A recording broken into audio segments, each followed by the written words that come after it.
case a new show, but an anime that we'll be, watching a certain amount of episodes, or if it's ongoing, one episode every week to discuss. So it's a lot of fun because I don't know, it's something interesting. It's different, and I think this was really a cool idea because I've been wanting to watch this a lot. Like I really, really have been wanting to watch this anime, and I'm glad. Like even if it's a roundabout way of doing it to 100%, I'm glad that I finally went and did it. I'm glad I finally sat down, saw the first 4 episodes, and gonna switch over to the game like so. And there we are. Okay, everything looked good. Game looks nice and sharp.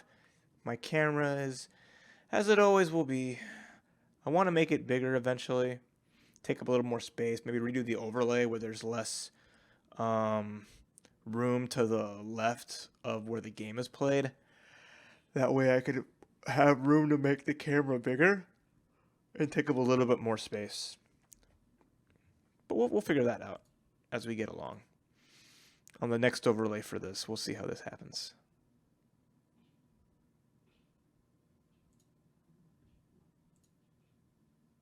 Alright, so let me just get everything situated. And the show is called Keep Your Hands Off Eizouken.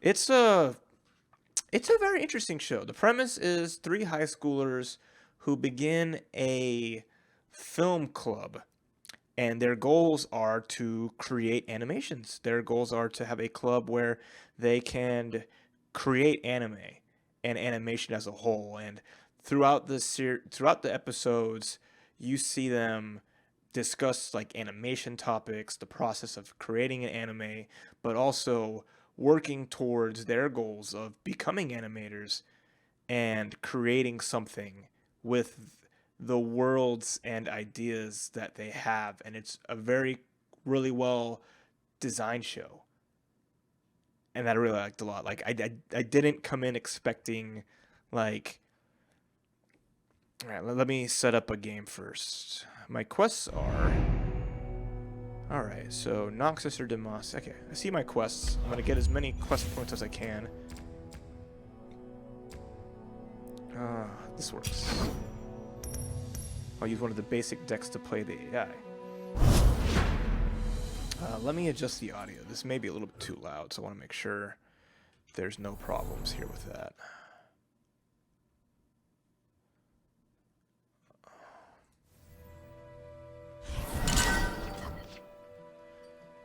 Okay, let me just...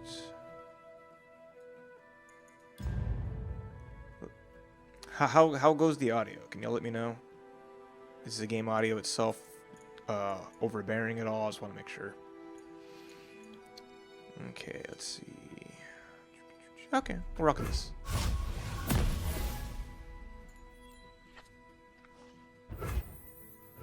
Easy breezy.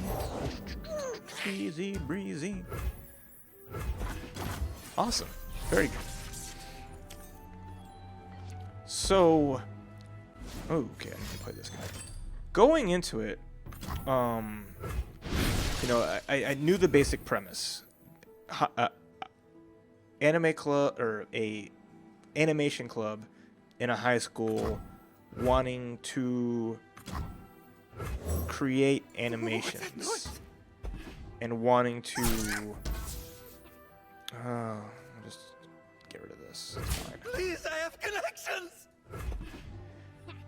And just, follow their dreams of animation and all that. The characters are like, it starts with okay. I'm always bad at names. That's one thing that you'll find out with me in anime, is that me and the names of them, I'm just terrible. Terrible at remembering names. So we have Asakusa, Kanamori, and Mizusaki. So good luck remembering that, because I'm going to forget it as soon as I turn off my phone.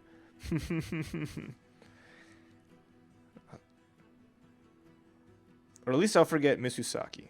Asakusa and Kanamori were always like the standouts.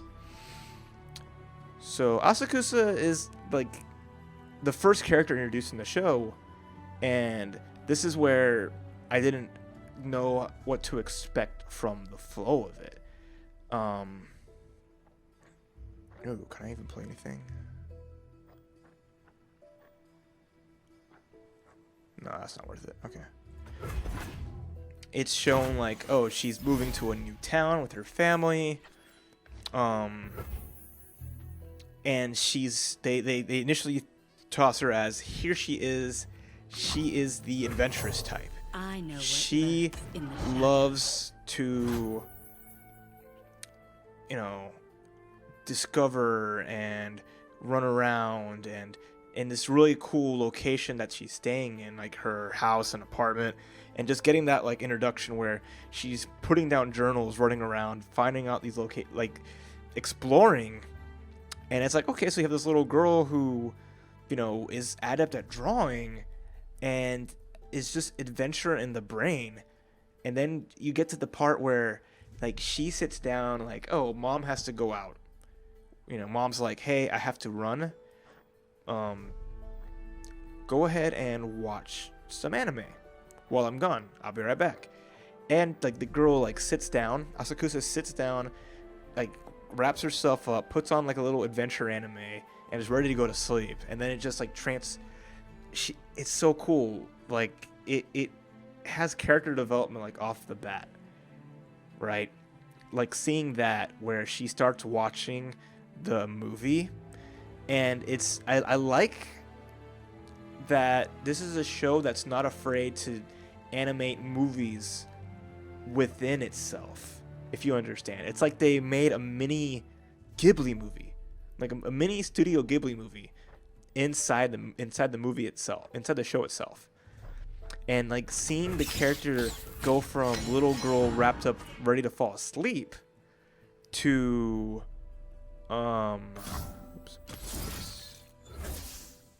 to I'm back sitting in my chair at the computer, like hyper focused in. She gets literally sucked into the TV almost. And you can see like that's a point where animation had this effect. Bam. She's sucked in. She's all about it. Hot smell. And then instantly we're at high school, right? And they skip, anything after that. They're like, hey, she's already in high school here. Years have passed. She has a friend, Kanamori, who we get introduced, and you see her personality like immediately. And and you see like the interaction between them, and they're like, okay, we're gonna go to the anime club. We're gonna be part of the anime club. Come with me to the anime club. It'll be a lot of fun. Please do it. And Such pretty poison. and she like has to bribe her to go to the anime club. And I found that funny because like, okay, that's you get to see her character like from the bat. So, and they're really cool about that so far in the show. It's like any important character, you kind of understand a little bit about them in a good sense. Like you get a good shape of the character without like having to do a really big backstory or develop like that. And I would say, yeah, I've definitely seen some stuff that draws me in 100%, and that's a lot of that. I would say to me would be a lot of Miyazaki films. I can relate to it because like stuff like Count of Cagliostro, the Lupin the Third movie that Miyazaki made before forming Studio Ghibli, was something that like front to back I was just 100% absorbed in, like to a T, and I couldn't take my eyes off it. It was just so good, the world that was created in such a short little time, and just how all the action and the flow and everything gets you like that. And there's a lot of live action movies too that have done that for me. Stuff like LA Confidential, where it's based off of like a real location, but they do so much world building, either through narration or a lot of the plot points, that you just feel like you're in those moments. And that's really cool. I can't say inspired in the sense of I'm gonna make a life living, try to make a living out of being a detective, or get into animation. But it is definitely something that makes you feel a really cool way.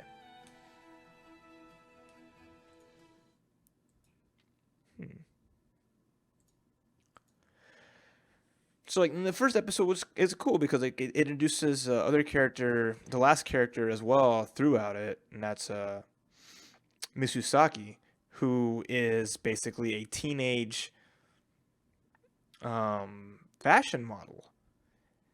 Who your first introduction to her is being chased by men in suits through the anime club showing.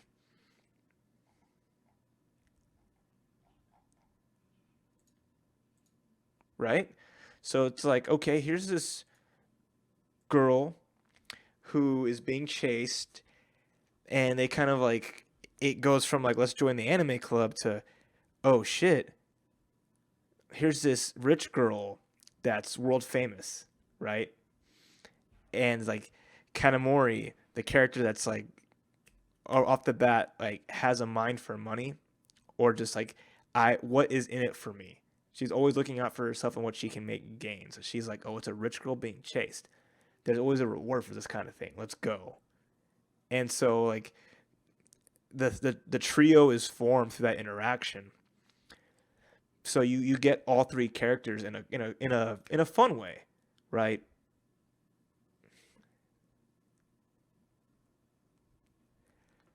Because Kanamori is like quick like that. And you see that in her, and she's like, okay, we're gonna do this, see what happens from there. But then you learn that, dude, I'm so bad at this. You learn that Misusaki is basically like, I wanted to join the anime club. I did everything I could to get here, and I wanted to watch anime, but my parents won't let me. And in seeing that, and just like, I'm a fashion model who is, incredibly popular, right?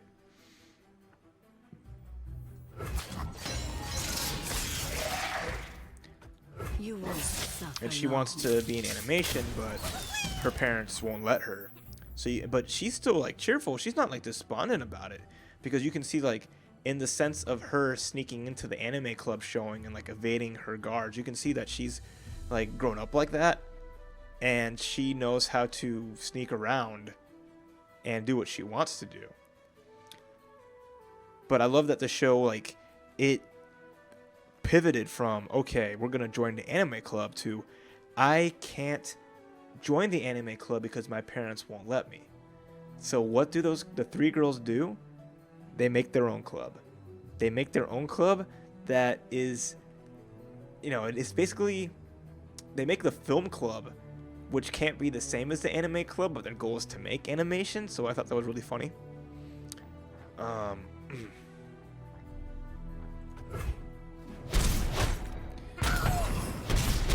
So it pivoted really well, in my opinion, in that kind of way.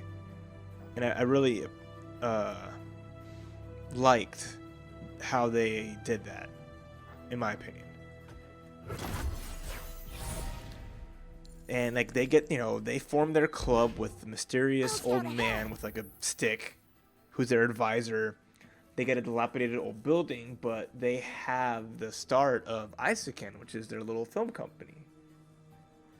And what blew me away in that show was, it reminds me of older cartoons, such as Bobby's World, stuff like Muppet Babies, where imagination is at the front and center, especially from Asakusa, who is, socially awkward, super nervous, but like, a goofball can be kind of dumb, but when it comes to like design and concepts and the inspiration she drew from like the old classic Ghibli style movie,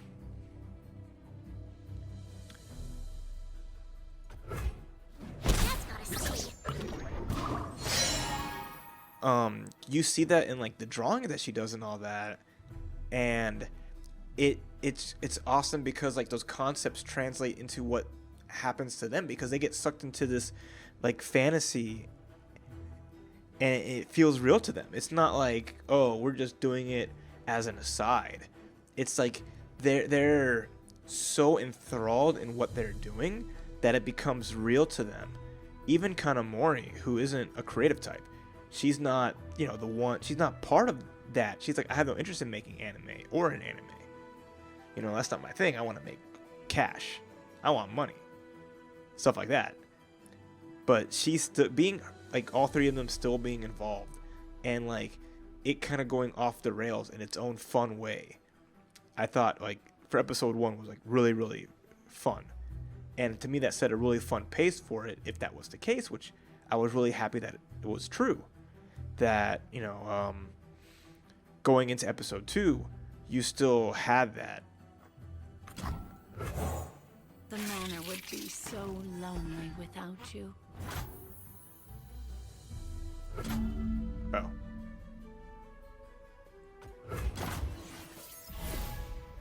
My true Yeah. beauty. Warp is to the Con. latest I'm hit. just playing against the AI so I can focus more on talking about Keep Your Hands Off Eizouken. So I don't have to focus on the game or any timers right now. I want to make sure the first episode of Raph's Rambles goes off without a hitch. Because, man, if there was ever an anime that I wanted to just like gush about and talk about, this is it.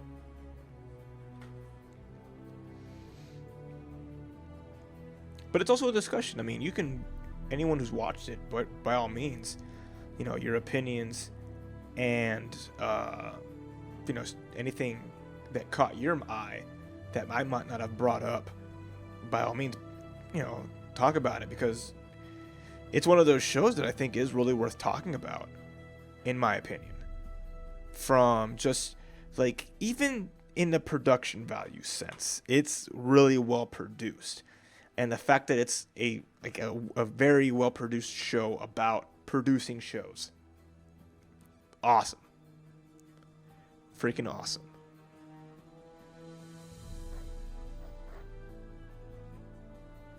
Okay, I guess I should just go all in, huh?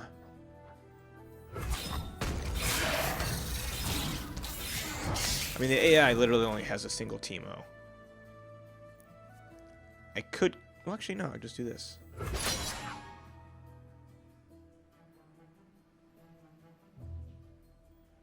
No, wait. I'm done.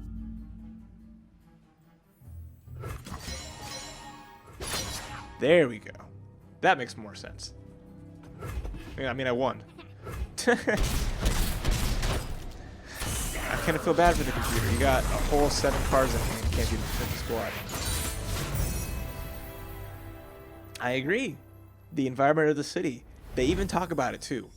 Like the whole city is structured in a fun way, where like even note it is just like, hey, here's the school that we're in. This school is not anything. It's like an old school, but they keep building on top of it. So everything is like asymmetrical. There's design elements that don't make sense. I love it so much because, you know, there's that. But even like where they're like the apartment complex from episode 1, she's running around. There's a river under it. It's a high rise, but it has like a weird building structure to it. To even them exploring the city where they go into like the laundromat.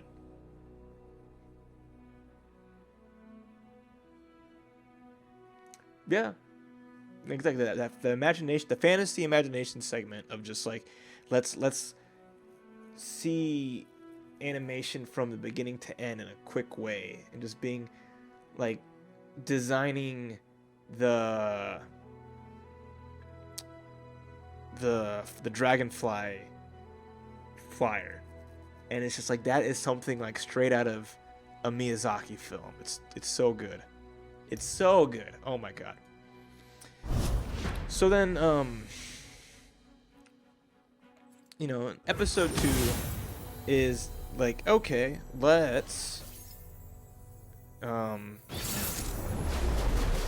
we got a place now. Let's fix it up. Let's make it something neat and worthwhile. And this is a cool glimpse into the characters themselves in that.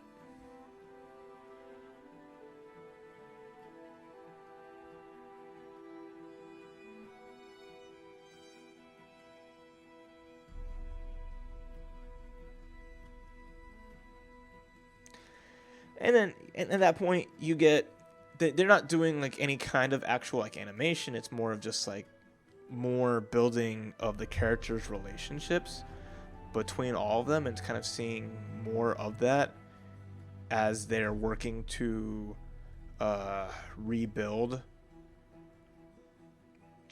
their workspace. Yeah, that was funny. That whole segment of just she's recording just for herself to get ideas, and that stuff happens because of Asakusa's imagination going haywire.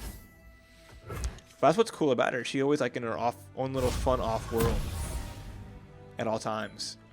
But like getting the clubs like off the ground, right? They get everything going with like the random club advisor who kind of just like says, you know, my beard is heavy.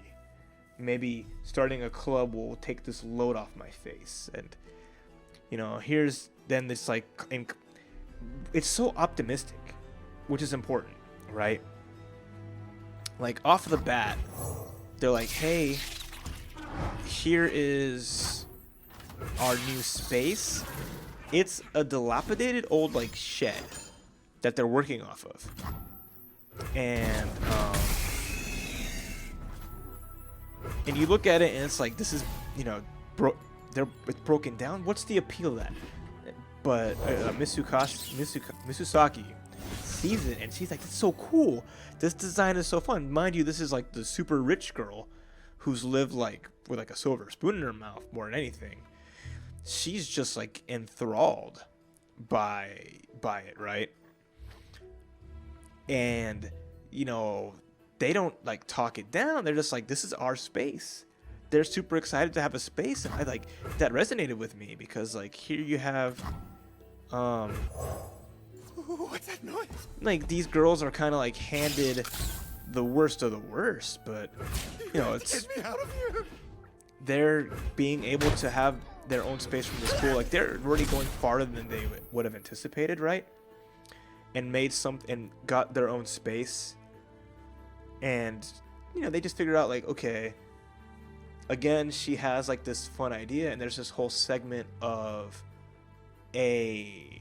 was that one? No, I think that was later.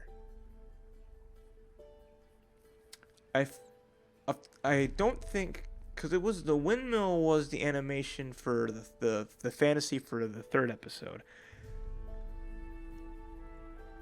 I forget entirely what was it that they fell into that wasn't number 2. I thought, or maybe with the was it the copter?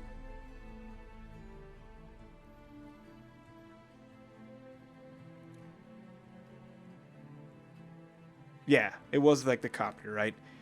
You again, you see more of Asakusa's like fantasy genius.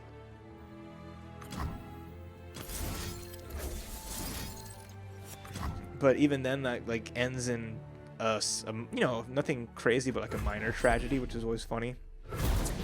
But it also like reinforced the idea of like the space that they're in is super shitty.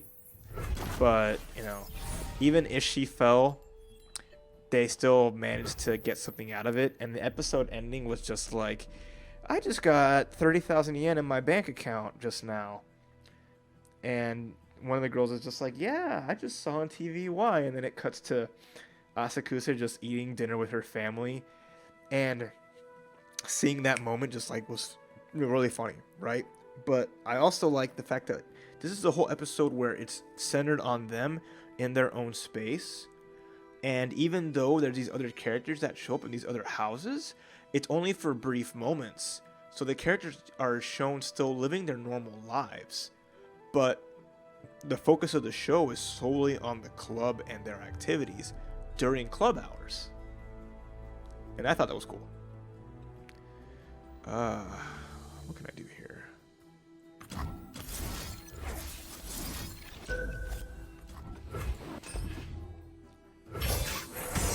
So again, I thought that was really fun and neat how they kind of approached it like that. But again, this is just, you know, them finding a way to get along. But you see, like, the interaction between two creative types and a business type in Kanamori versus the other two, where they're just already brainstorming ideas of, okay, we have our club, we have to prove our worth, we need to make a movie, you know, and they are just kind of getting ahead of themselves what they want. And like Kanamori's like, hey, let's start from the beginning, let's make a foundation. They're like, we can worry about that later, we just want to let our creative juices fly. And you know, the contrast in the characters is fun because like they get along very well. I think Kanamori is probably my favorite character so far because like of how different she is from pretty much any other character, not just in the show, but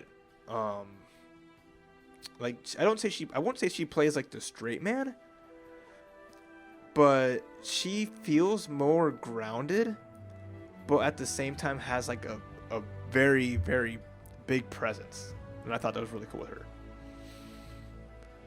Oh, I guess I should attack, huh? Is it worth it? No. I would lose one spider.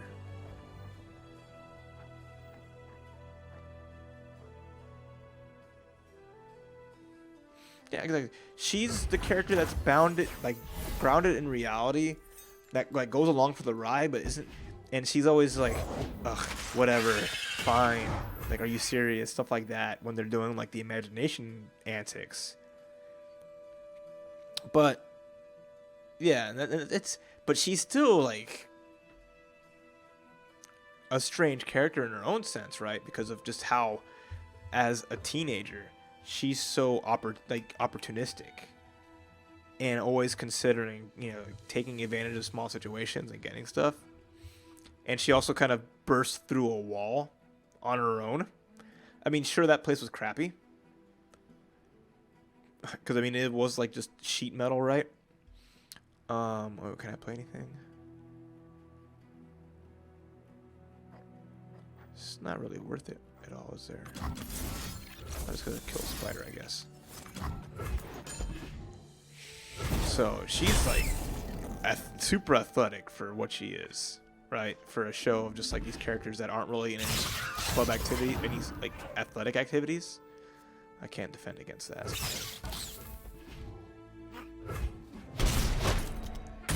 Well, the desk was there, blocking her way out since they were doing renovations, so that she couldn't get out of there with no way moving the desk on her own. So she ended up getting herself stuck. So to save them, because they were freaking out, but then they just go down a drain pipe, and it's like, all right. But they're freaking out because they're in their animation, in their own imagination. I thought that was kind of funny. Like, that was a fun way for them to have approached that in that way. Come closer. It's like they're so stuck in there, and then they're like, oh yeah, we're, you know, still grounded in reality somewhat. Don't worry about it. It's okay. And I found that like that moment was funny because Kanamori is just like, what the hell? You guys owe me big time for having to bust through a wall. But then the third episode goes into the windmill scene. And I thought that to me, again, they're discussing animation concepts and breaking it down in every episode. They're introducing it in a digestible way, but weaving it into the show because it's not only relevant to, it's not only like informative, it's relevant to what they're doing and what their goals are.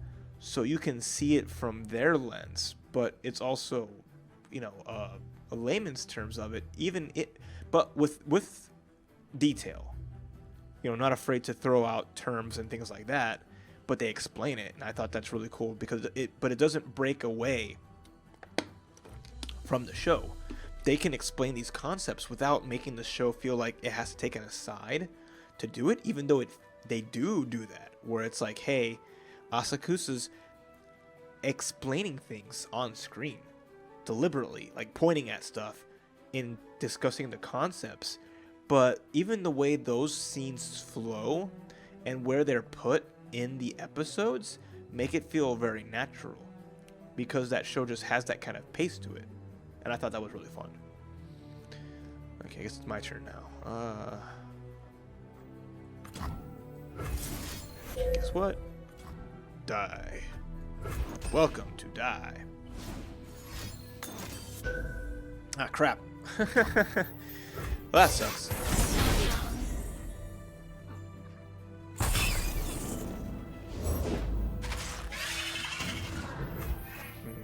Guess that's it for me, huh?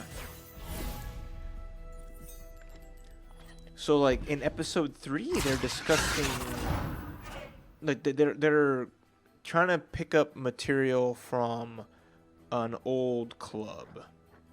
Can I just do this to everybody? Yeah. Can reduce some damage.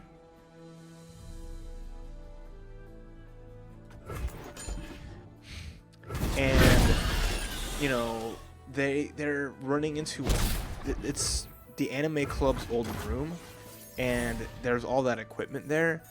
Why they didn't get put into the anime club's old room, I don't understand. Cause like they go back and say, hey, we want furniture. Where can we get desks? And they kind of spill the beans about what they're wanting to do with anime. But Kanamori steps in and puts her foot down, which she's exceptional at, right? I thought it was great. And, you know, they go and they are discovering all this old equipment and talking about it. And, you know, even that episode had so much information in there that I couldn't retain it all. Because it went a little bit fast with it, but it's still really fun how they went about that, in my opinion.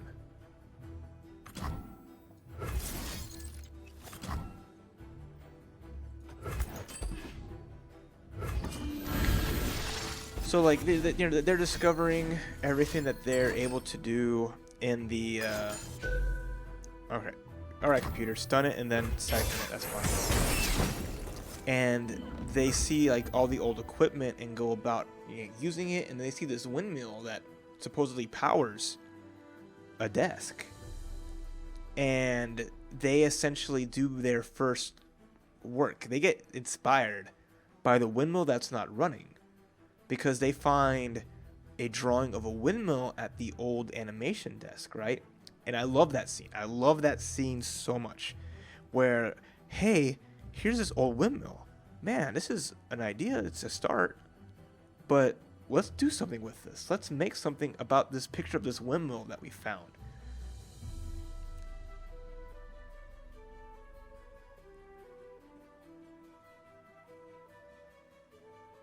And just seeing them, like, they create an animation. A simple one. It's a simple animation, but the process that they go through, they don't just, okay, the two animators, Asakusa and Misusaki, they go through it, and they don't just, it's not just, hey, cool, it's done. It's like, okay, here's our first product. And, you know, they flip through it, and they're like, this doesn't feel right. What's going on? Oh, well, the windmill doesn't, like, the original drawing didn't look like a windmill enough. Let's make it look better for the animation. Oh, you know, it doesn't look right. Again, we got to get you know, it talks about perspective on things to make it look correct, and they redraw it, and they're like, what is this missing? You know, this looks almost well enough, but it isn't. What are we missing with this? And then it goes into what's missing wind. And it's like, well, how do you draw wind? Kanamori just throws it out there because, she's not the creative type. She's discovering these concepts herself, like the viewer can be. How do you make wind? And then just like, they start going over different techniques, and I thought that was super cool. Of like, here's how wind can look in this. Here's how to animate wind, and then the imagination hits again. It goes straight Muppet Babies.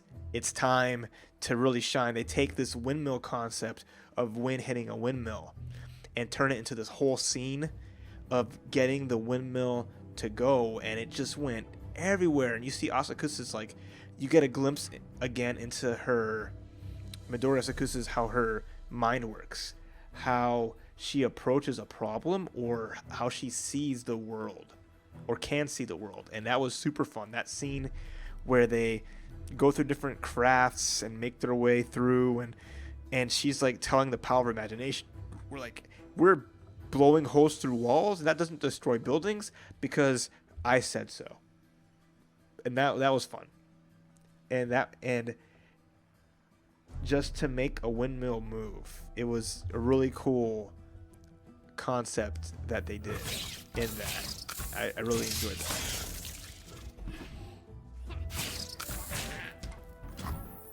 And it's true. That's one thing that was brought up, that they mentioned. The anime club at the school is actually, and that's how she convinced, Kanamori convinced to make animation, was your anime club that you have here is just culture club. They're here to watch. They're not here to make animation. We're making films, and animation is a type of film. So, you know, we're doing the damnedest thing there. But and then even with like them leaving there, it was fun because like, okay, we have to go through the rain and you get to see more interactions. But what I liked about that episode 3 ending, I feel like it's setting up somewhat. I'm gonna play this. See, I got 8.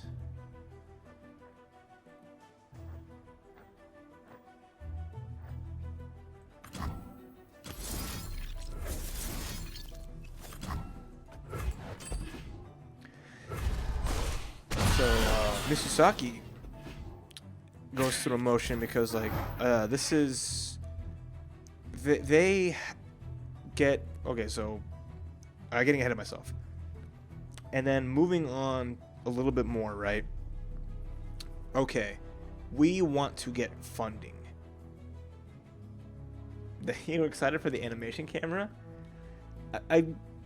Yeah, that was interesting. I would say that was one part where I wish I paid more attention to because they explained a lot to it, and they had a fun little section with that. I thought that was really fun. But it was like I said, the whole scene inside of the old anime club. But it also kind of was telling, in my opinion, because again, this is an older school that keeps building on top of itself. So if the current anime club isn't the current anime club isn't in the business of making anime, but it used to be.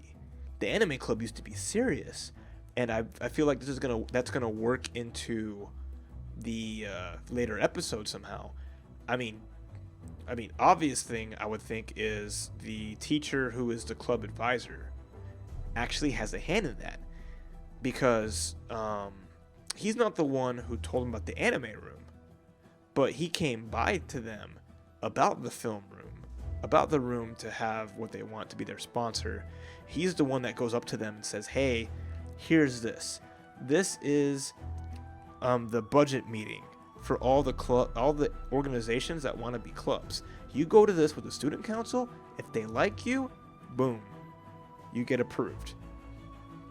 And then that's where they get their idea. And that was happening near episode 3, is we're going to make an animation to show we mean business.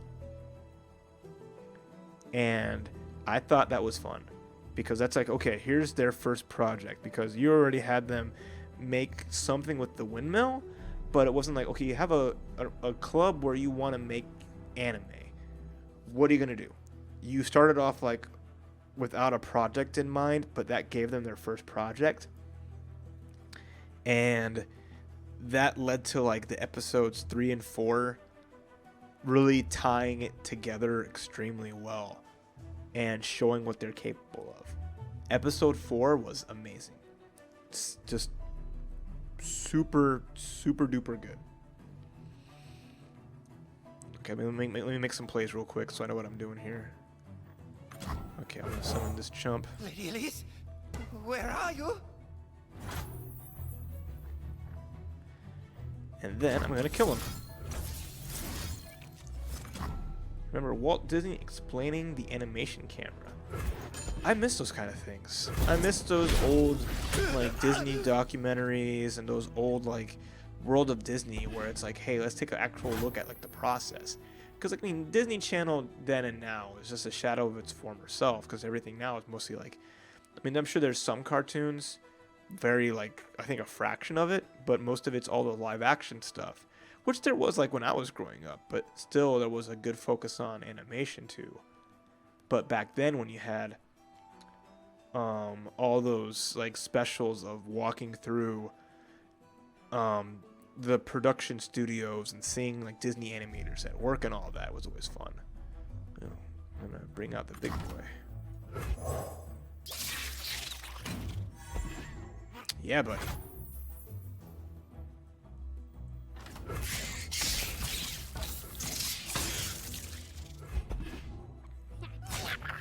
And that's like I enjoyed going to MGM Studios a lot, because MGM Studios in Disney World had a lot of areas like that where they would go through animation. They would have like live views and explanations of really fun things, and that was like cool seeing the process. So it was something I really like from Keep Your Hands Off Eizouken, because it's all about the process. Oh, do I have a 5? Yeah, let's I guess this guy would survive. I can. What's a slow spell? I don't know if I should play that now.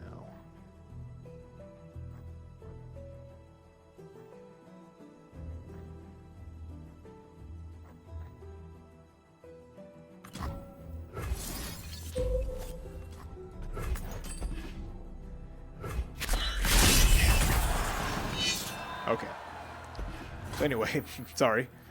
You're just gonna pass? You don't want to attack? You don't want to lose your guy? I understand. I guess I'm just gonna have to decimate your nexus. So they get handed, like, they start planning an idea. Okay, what are we going to do? What are we going to make for our first like animation as Eizouken? And then it just kind of goes, you know, it starts with them like brainstorming ideas, and it's cool because it goes from the actual process of let's go outside and what do we want to do? How do we want to go about this? What is our subject or subjects? Because even like before that, it's like you're introduced into like the contrast between Asakusa and Misusaki. Of Asakusa being the concept designer, not just of like backgrounds and locations, but of like vehicles and objects. And she introduces the tank, or a tank. Here's a tank that's, let's make a movie about a tank. It's mobile. It's, you know, it's flashy. It's fun. It can show off all this cool stuff. And, you know, they go and decide, okay, let's do that, but I guess let me do this. Let's see, I can do Captain Pharaoh. That'll work. I'll break this seal. They're like, okay, let's make something. We have a short time, right? You're right, 55 days. They have 55 days to make a 3-minute animation, because 5 days, Kanamori is amazing, right? She can crunch numbers like better than anybody, and she like nailed it when it came to crafting Please, I have connections. what the process would be. They're like, you guys are thinking huge, which is fine because you're animators. If I crush your hopes and dreams now, you're not gonna make it. But realistically, we can't make even a 5-minute animation with that time, so like we'll make 3, and they're like, okay, cool. And then it's just like it helps you give a scope, an understanding of the amount of work it takes to animate by hand, or predominantly by hand. You know, but this is like pencil to paper, doing classic cell animation with, keyframes and, in between, things like that, right? They won't pass.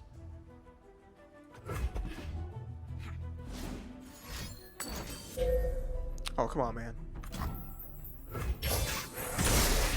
And, it gives you an appreciation because, like, and again, this is from Kanamori's standpoint, just speaking from her. She doesn't like anime like they do. She's not an artist.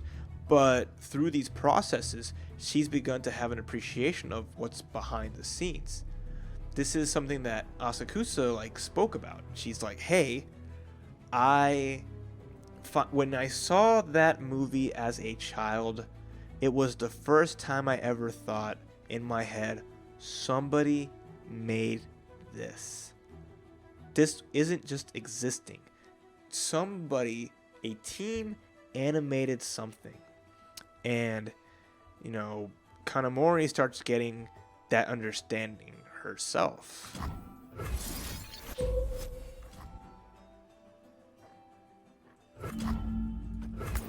Of, okay, this is a hell of a process, but she's done her research. She doesn't half-ass it, being basically their producer, trying to make sure that this thing flourishes so she can get something out of it because she's in it for the money, from the get-go. Right, GG. So, you kind of get her growth in that, where, even though she has her eyes on the prize, you see little takes of her growing to appreciate or become more part of the medium, which is what I loved about episode 4. Because it being like, okay, so they make their idea with the girl with the oxygen mask with a machete battling a tank. That is what they decided for their short because it's flashy and it combines both their talents of Asakusa's designs for location and objects with the realism that Misusaki wants out of a person in motion. So schoolgirl versus tank, and Kanamori's like, okay, we can make this happen. We just gotta get going, but those two can't do it alone because it's not just drawing and flipping through and recording. So episode 4 starts chugging along, and they're busting their asses. They're just going through They take 55 days of it showing them in their clubhouse working their asses off. Like, it shows Asakusa and Misusaki working really hard at their desks, drawing and animating. But as time is dwindling, Kanamori is like, again, the ground. She's like, you guys are very ambitious, especially Misusaki. But she's like, there is no reasonable amount of time that we can do this without you compromising, without giving up something. And Misusaki doesn't want to do that. She is loath to have to half-ass it. She wants to do it all on her own, but it's just not reasonable. It goes from you have to work 30 days for 24 hours a day. And she's like, you want me to pull 30 all-nighters?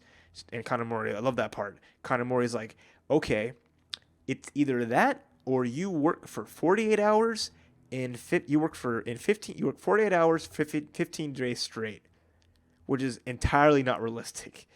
But that drives home as you really want to do this, then there better be more hours in the day, because there's not. And let me show you what we have. And then it goes to the computer room.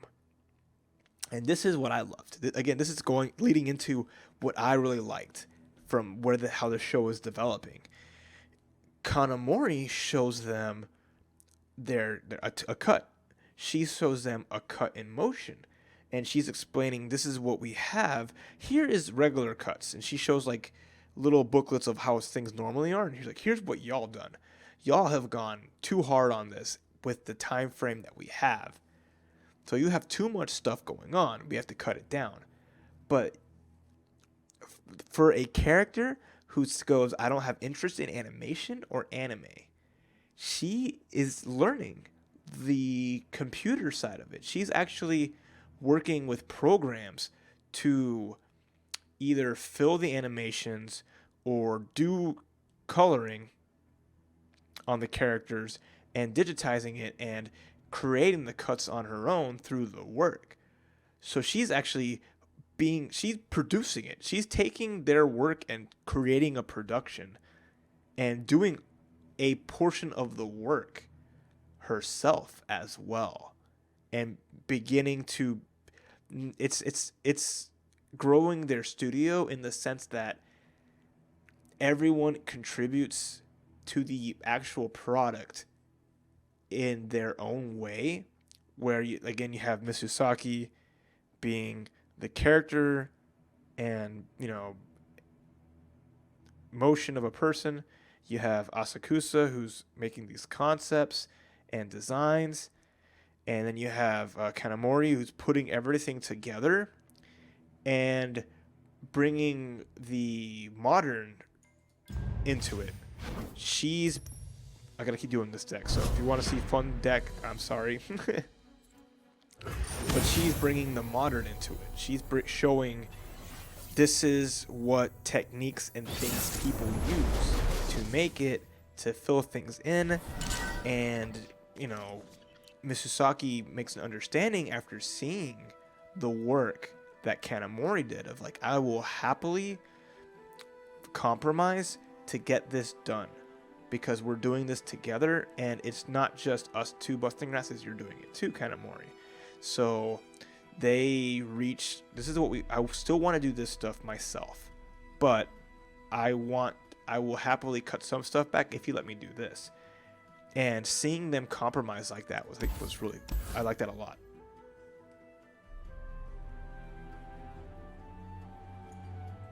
That was fun.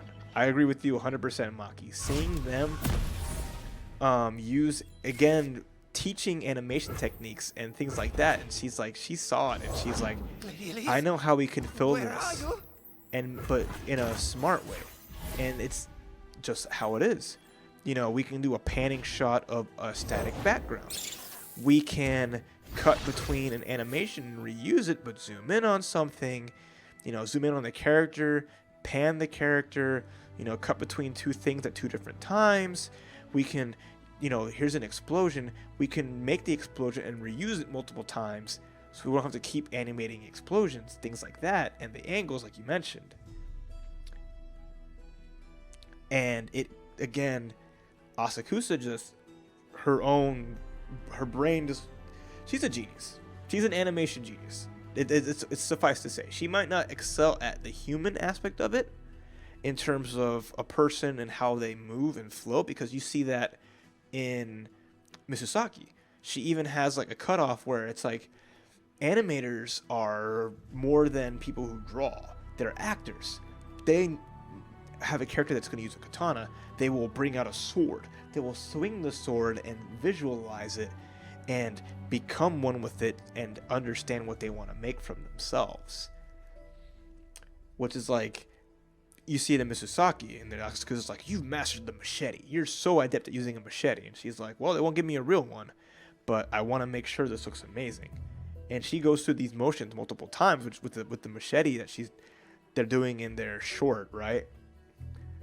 And I thought that was neat because it plays on to something that we see later. So they work together and they pull the all-nighter. They pull the all-nighter on the day of. Like, Asakusa's so hell-bent on finishing this. She's asleep in the computer room where Kanamori, whose diet consists of croquettes and milk. Can we talk about that? We have this scene in the school cafeteria where, let me see, what can I do here? Oh, I don't really have much I can throw here. I guess I'll go for House Spider. Do it this way. I must get out of here.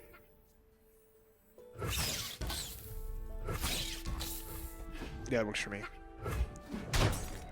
Keep it even. Keep it even straight. So they go into like, okay, they go to the cafeteria, which is pretty modern. I mean, that's cool, right? The cafeteria is like they just speak into a recorder. It shows a visual of their food, and it orders the food. So Miss Usaki's like, yeah, give me a beef rice bowl. Bingo. Next person. Asakusa's like, yeah, I'd like ramen with extra seaweed. Okay, so I mean that both makes sense, right? It's like typical meals you would expect. I want a beef bowl. I want ramen. And then Kanamori just walks up and she's like, yeah, give me 5 croquettes, a red bean bun, and a thing of milk. And it's just a stark contrast. And that's like her wacky side, right? Because again, being the more like realism, grounded in reality character out of all of them, she has her weird side, and that's like exceptional. That's inspired through that. And they even brought it up. It's like, Kanamori, you have such long legs. They have nice legs. And she's like, yeah, I slept a lot. So I grew big and strong. So I always got my sleep. But yeah, all that milk, you know, makes her a tough girl, which I like. That's fun. And then you get to the scene in the budget appropriations meeting where it starts off wacky, right? Because like, what the fuck is this school, by the way? Like, it's really fun in the sense that it's not your typical school whatsoever. You don't see any of the goings on at school.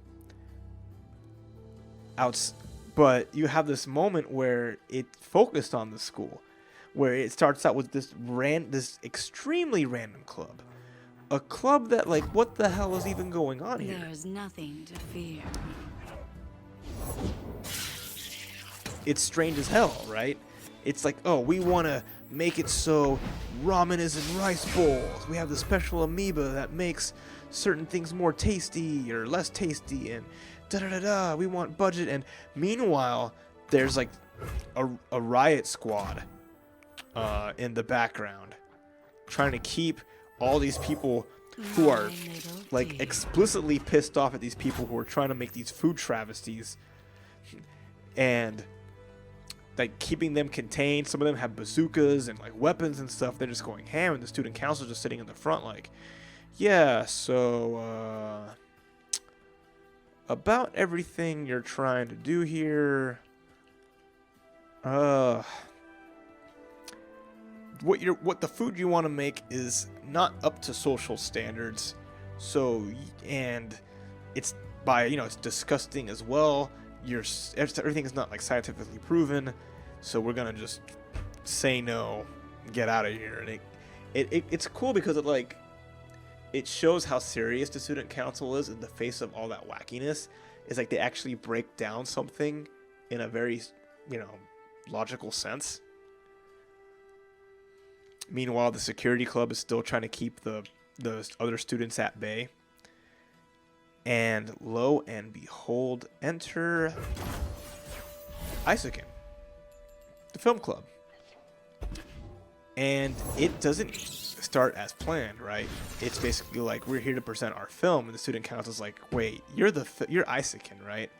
So you realize that you've destroyed a wall of school property. You've destroyed a railing. So you've made efforts to destroy school property. And Kanamori is like, that doesn't matter. What of that? That doesn't make any difference. And then, oh well, the anime club complained because you disrupted their showing. The anime club saw you guys running through and disrupting their special showing of the anime they're watching. And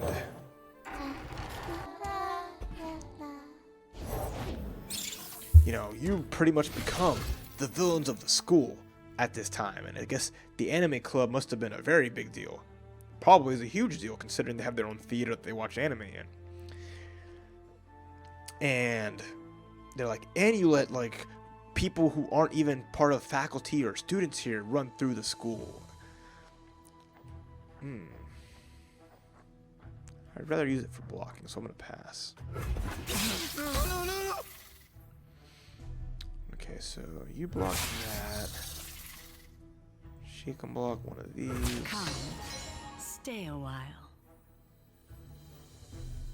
Go away! No!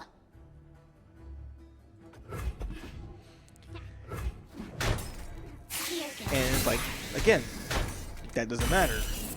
You know, all the stuff that happened, the destruction of the buildings, the disruption of the anime club with those people, if this Kanamori is like, I love like her spiel, right? Her spiel is like, if the school was better secured, these people wouldn't have gotten in. This stuff wouldn't have been broken if it wasn't crap. This is scandalous. This stuff is terrible. Do you want me to go out and say this kind of stuff to the public? Do you want this publicized how crappy this stuff is? And it cuts to like the faculty and they just freak out. They're just like, no, hell no. And it's just like, you feel like Kanamori wins when she said like, it doesn't matter because it's not our fault. Things are like this. But then I love like how the student council calls their bluff. They're cool-headed and they're just like, yeah, so you guys are kind of full of shit. You think that's gonna pass with this? That's not the case, especially considering that you're like, there's already like an anime club and etc. like that, right? Ooh.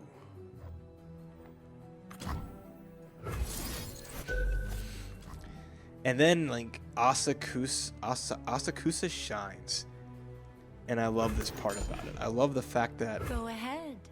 Play with your fruit. Asakusa just like, in her own way, she speaks up because she's like fed up about everything. She's like, we did what we had to do to get things done. We had things to work on and we weren't gonna let those things get in our way. We took everything that was given to us and we are making the best of it. And you shouldn't, the proof is in the pudding and you can't say anything. I love that. I love that line. The proof is in the pudding and you can't say anything until you taste it.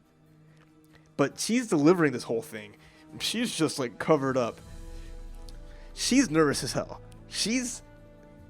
You can tell it in her. She's crying. She's visibly shooken. She's so scrunched down trying to disappear. But she's letting her heart out. And I love that about the character. Because it's a turning point. It's the character that has avoided confrontation the entire series so far. Like the first 4 episodes, she does her best to avoid any type of confrontation. It's just Kanamori puts her in those situations. But this time, even though she was told not to speak, she speaks up for herself in her own way. And then essentially like the student council's like, what the hell did you say? And she's like, they said, don't knock it till you see it. And then roll film. And holy shit.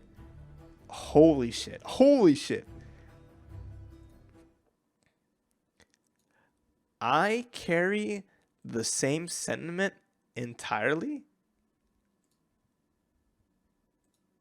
I carry that same sentiment in that scene. In the ending scene of episode 4 where they screen their short. Brilliant. Super well executed. Because the student council is like, you just let them demo what they're saying they're going to make. You just kind of gave them the floor to do whatever they want. And then she's just like, roll film. It was beautiful. Seeing their film play out from start to finish. Seeing every technique and, animation decision, production decision, and gimmick and trick, and all their concepts and designs that you saw bits and pieces of. Everything that you saw bits and pieces of was replicated exactly how it was shown in the episodes of them making it. And I thought that was perfect. It was so well executed. They had everything, every little animation to a T of, oh, here's the girl with the mask running and falling, which was that is what Misusaki wanted from the get-go. Her dream is to animate someone running and taking a tumble. That was there. All the special cuts of here's a zoom in on the character with the dress flowing. Here's that in full color playing out. Here's the battle with the tank as they conceptualized it, with the explosions being copied and pasted as she ran along, with the background repeating as they discussed to use as a trick, even with the extra detail added to the close-ups, so they didn't have to animate with such detail as the girl that they were drawing was farther away. Oh, how do we make this have more flair? Oh, she's got a grapple gun. They animated all that, right? And like the end of the scene, and during this whole thing, it's cutting back to the people in the meeting. Oh my god, like the whole school's there. They made it a spectacle of like turning down these student organizations to laugh at. But all of a sudden, all the people from the school that are there watching are enthralled. But they're being involved. It shows, it's making a statement of how media like that can be so powerful and immersive. Like the floor disappears. They're looking down, they're freaking out because they're in the sky flying along with it. You know, the tank is shooting shells. And a shell lands next to a student. And the student is like seeing the tank shell with smoke coming out of it. And it cuts like back and forth of like the shell just being in the auditorium to being animated, to being in the auditorium, to being animated. And he like even rubs his eyes and it's still there. That's just how like much of effect that had on them.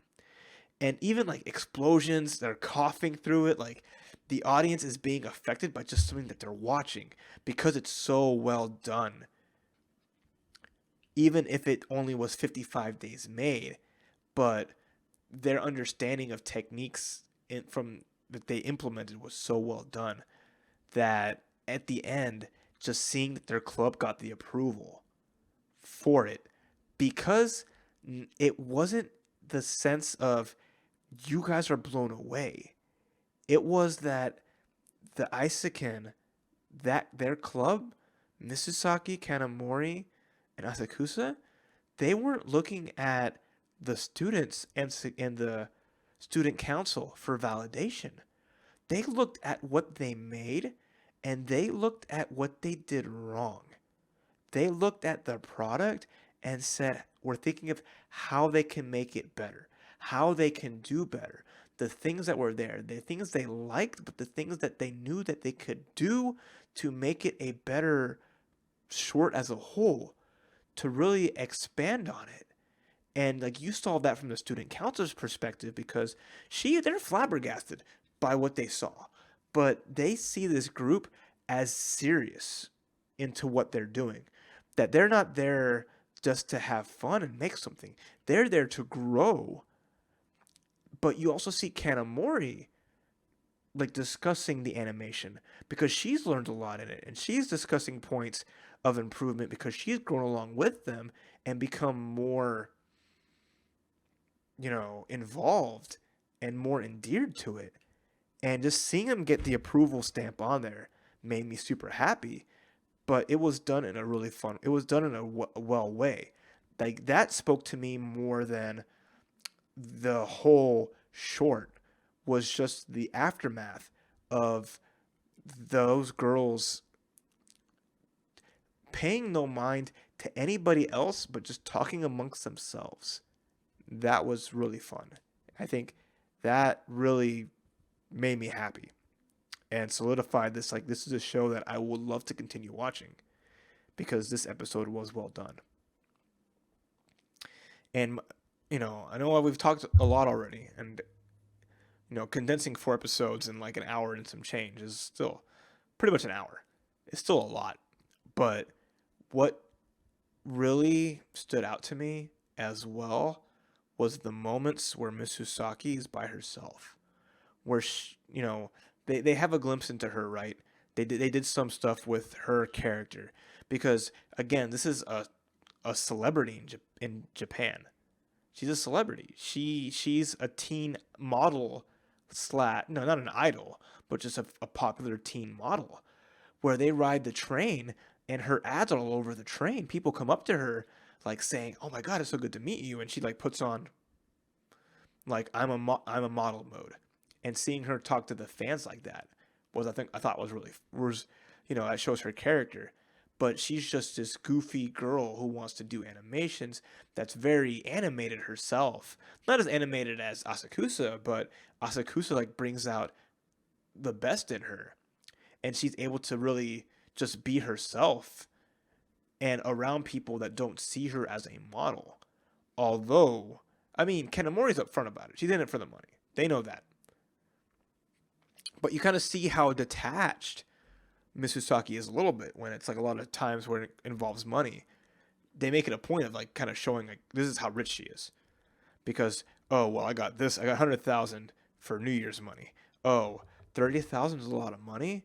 So she's still kind of not. I mean, she's a spoiled rich girl, but she's doing what she wants to do. But again, the premise of the first episode is you will not join the anime club. Her parents do not want her to be a part of the anime club. And now she's part of an animation club that's a film club. No, I know, that's a lot of money. Anything that Misasaki gets, or when she speaks of money, I know it's a lot. It's a ridiculous amount. I've looked at how much, I see prizes and stuff people get for like kind of stuff. It's a lot. So it shows because it reminds me like of stuff like Tales of the Abyss. The main character, Luke von Fabre, is the same way. He's always been, his understanding of how like the real world works and what is perceived as a lot is different to everybody else because she lived in a bubble for the most part, right? But then you kind of see when she's on the train and she's like bandaging her fingers because they're getting paper cuts from working with everything. She's in her room working animation, flipping through the book. Her hands dirty. She has all the band-aids.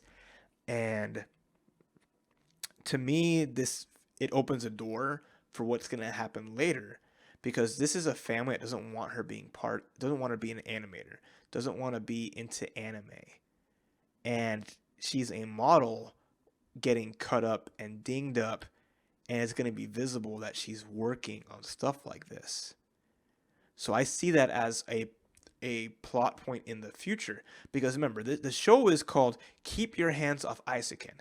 Keep your hands off our club. Leave our club alone. And that's been kind of how it's been from the get-go. Episode 1. Hey, leave Misasaki alone. Let her make this club. But there's an anime club. Shit, we can't join the anime club. We're going to make our own club. So keep your hands off it. Make this a dream. Make this work. We're going to do everything in our power to make sure our anime club doesn't have any hindrances and is able to flourish. Keep your hands off it. And what bigger thing than to see, here's a character, Misasaki, who can get pulled away at any time, but she's a core element of Eizouken. And we still have yet to see anything in regards to Kanamori. She's the biggest mystery. We don't know where she stays, any kind of family, or what she has going on, or what made her so opportunistic, right? So I'm looking forward to seeing the continued development of the characters, as well as learning more about animation and seeing how that goes. No, please, get hands on. Get hands on. Put me down. I talked a lot.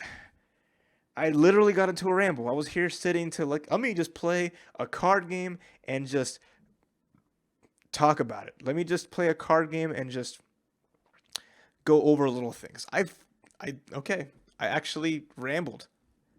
I went off, and you let me go off. You enabled me, and I appreciate that because that was good.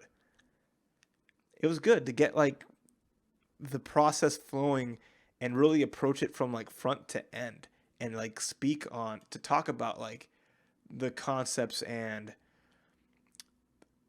the development of the show. I can really ramble, and it's good though. It's good. Like I said, it left an impact already, and it's only 5 episodes. Like, I'm probably gonna watch episode 5 before I go to bed. I finally have a use for my TV. Like, if you see it right there, that TV barely gets used. It barely gets used. The green screen doesn't get used much either. I gotta start using that again. I gotta clean up my room actually, because there's socks on the floor. Don't pay any attention to the man behind the camera. Look at the fancy posters. Persona, Guilty Gear, Street Fighter. Look, it's Takamura. Woo. Oh, goodness gracious. But no, definitely a fun show. I'm looking forward to episodes 5 and later episode 6, which we can talk about next week. But was there any points that you wanted to make? Anything that I may have missed that was kind of a key plot point or element of the show, Maki, or anyone else in chat? Let's talk about it. Let's discuss. I mean, we already know I like all the characters, right? I mean, Mrs. Saki I'm still getting to know, but I like when she lets loose. Asakusa is a really fun weirdo, so I like how she's being approached as well. But Kanamori is just, I don't know, the way she puts her foot down, the way she's not afraid to be aggressive. That's fun. That's a fun character. Okay, I'm gonna go all in, I guess. Or I can skip and evolve her. That might be the play. And then everyone else die. Okay.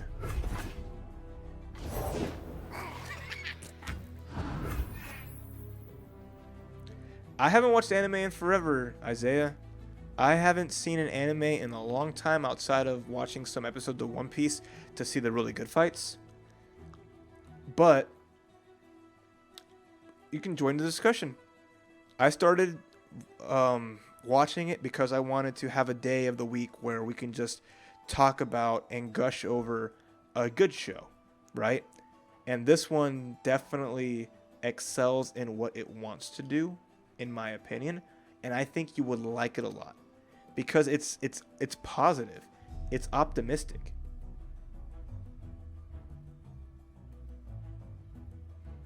And we can see, we don't know her living situation, so that might be right. But the show is it's endearing because like the characters aren't, it's not just all sunshine and rainbows, right? They have like their, annoying moments or frustrations, especially that you saw like Mrs. Saki not wanting to make compromise until after she kind of understood more of the situation, because they're growing in some ways, and it just kind of it makes it a point of like, here's how people in animation can be frustrated, and I think that was a cool light on that. But again, since it's not a focus on their day-to-day after-school club activities as well as being in school, you only see the interactions between the three as they're together, which is a thing that I actually like, because it could have easily been a school show of here's them in school with some club stuff. It's like, no, the point is Eizouken. We're at the club, we're seeing stuff happen constantly, it's not like, oh, it's an hour or two after school. It's all night. Like this, you watch the sun go down in so many shots, and I thought that's always fun. How much this club means to them. Okay.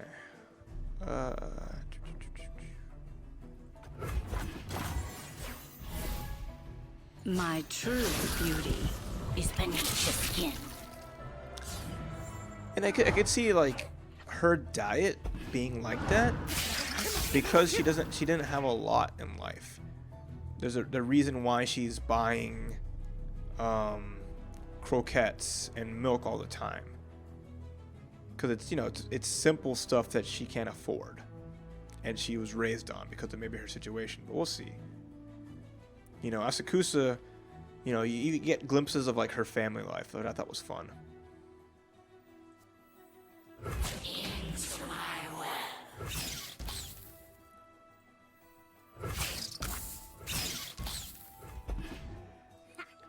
Because I mean, like, it even opened with like, hey, here's the mom, and you see the mom's face. There's a brother. She has a brother. But you don't learn about it. You don't know about what the other part of the family is, and there's still a lot of with what there's episode 5, so there's episode 5, and then there's 7 more episodes.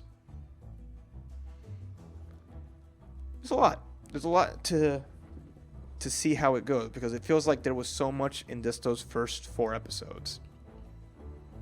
But now that they have their budget, they were approved for money, and they're officially a club. They got everything they wanted, so it's going to be cool to see what happens from there.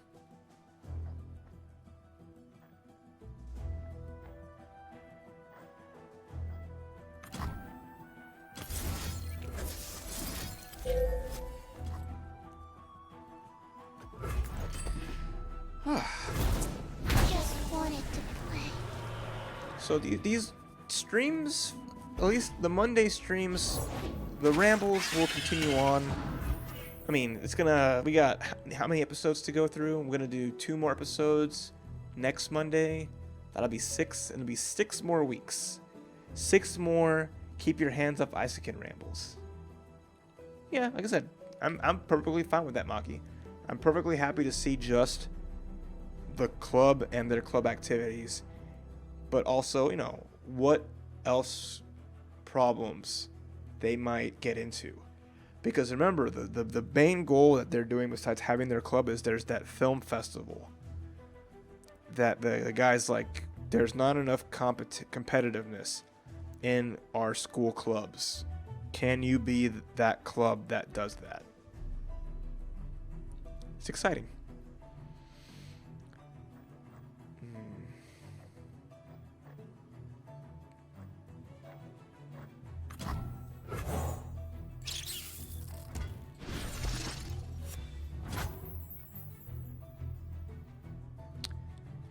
What can I do with 3? Oh shit. I can do a lot with 3. Haha. Alright, I kept you up too much. Yeah, you get some rest, Maki. You feel better, alright? I really do appreciate you enjoying and being a part of the first official Raph Rambles. And I hope you get to enjoy episodes 5 and 6 and get prepared for more discussions next Monday, okay? Get some rest. Talk to you later. I'll probably cut the stream after this match just because it is 11:45 and I can't be staying up too late tonight. So how am I gonna finish the job here? How do I want to seal the deal? I stand. Yeah, I think every Monday will be fun. Because remember, I mean, the luxury of a series that's ongoing is you can watch an episode every week, but I'm not gonna be choosing the anime every week. So this week I'm picking it. It's I mean it when I say it's like a book club. It's literally going to be like a book club. I picked the first book / anime. This time it's Keep Your Hands Off Eizouken. I implore you to watch it. You can watch it for free on Crunchyroll with ads. I got ads when I first watched the episodes today. I was pissed. Why am I seeing ads? I pay for Crunchyroll. What the hell? Until I realized I wasn't logged into the into the service. So without premium, you have to deal with ads. And I was like, bro, don't do this to me.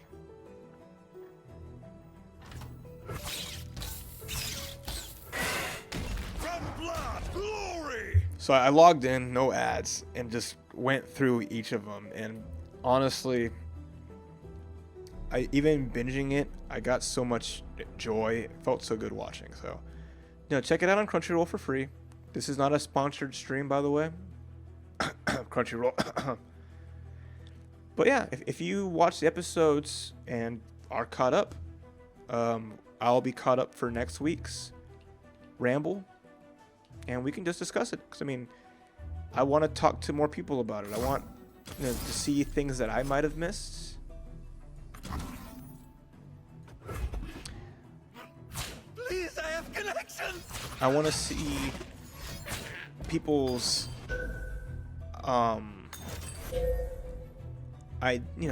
what their explanations of certain themes, or how the show is approaching stuff, things like that. Because I'm really impressed of the concepts that they're bringing up, educating and still entertaining. Does a great job of that. Because it's a fun but different anime, which sells itself. Plus the intro's fun.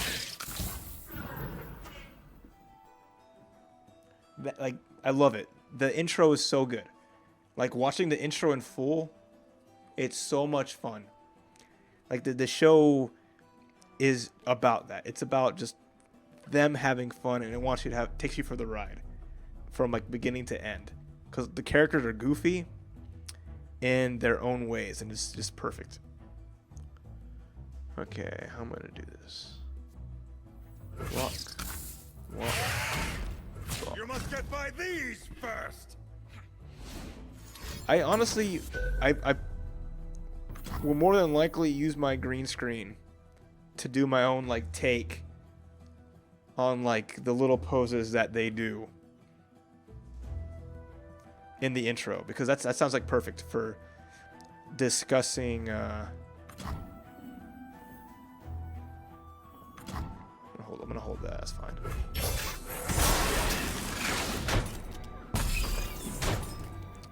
But they work so well together. They're all goofs, but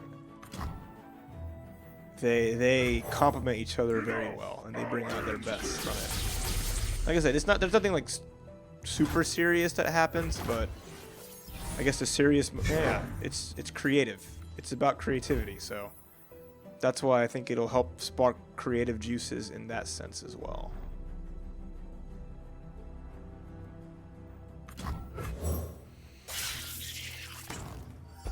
Because even the art style of it, right, is so different. The characters, like one character looks normal.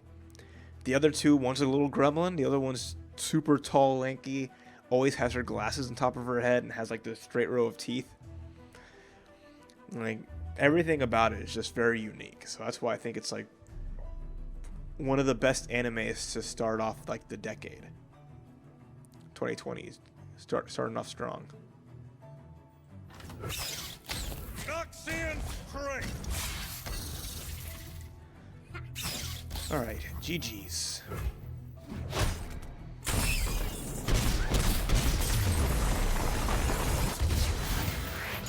Yeah, next time, I mean after this, right? Maki is gonna be picking the next show, and then it won't be anything too long. We're not gonna go into anything like too many episodes.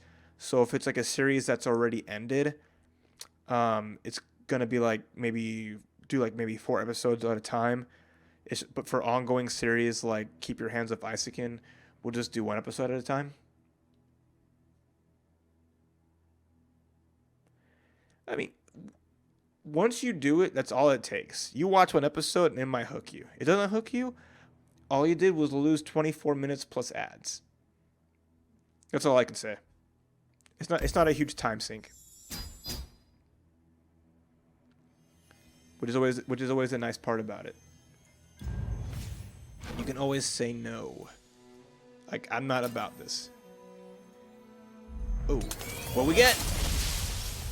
Winner, chicken. I wanted Ash. I'm sad. I got a Nivea. I wanted Ash. I got an Epic. In Scar Mother Verena, who apparently hates Ash to death. And I was looking through all the cards, and she's like, "Fuck the Queen of Freylord." And then you have Icebird. Deal 1 to all enemies. Revive me. Transform to Agnivia. What? Bloodsworn Pledge, Take Heart. Okay.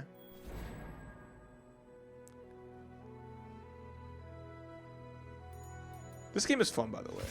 It's a good small time sink. I like it so far. Yeah, I mean, like I said, if you do, if you don't, it's all good. But every Monday, gonna ramble on, ramble like God intended. I'm a commentator for a reason, right? But formulating like thoughts, I think it's a good exercise, I think. In the sense of I'm not just watching to enjoy, I'm watching to take things away from it, to speak on, and it's given me already a bit of more appreciation. There's definitely animes where it's just like, cool robot. Oh my god, what a sword. That fight was so cool. There's definitely that, right? But I do appreciate a show that gets me thinking, teaches me something, but in an entertaining way. As well as just about imagination. I love it. So it's a good one to start my new a new segment with. All right. I have prattled on enough. I'm gonna see which one of the homies is streaming right now and send you that way. But thank you everybody who dropped by. I'm gonna cut this and put a portion of it on the YouTubes. So please look forward to that, as I will finally start uploading videos to YouTube. Let's go. I'm going to do it. I promise. Raph's Rambles is going to be a nice ongoing series on the tubes. We're in it to win it, okay?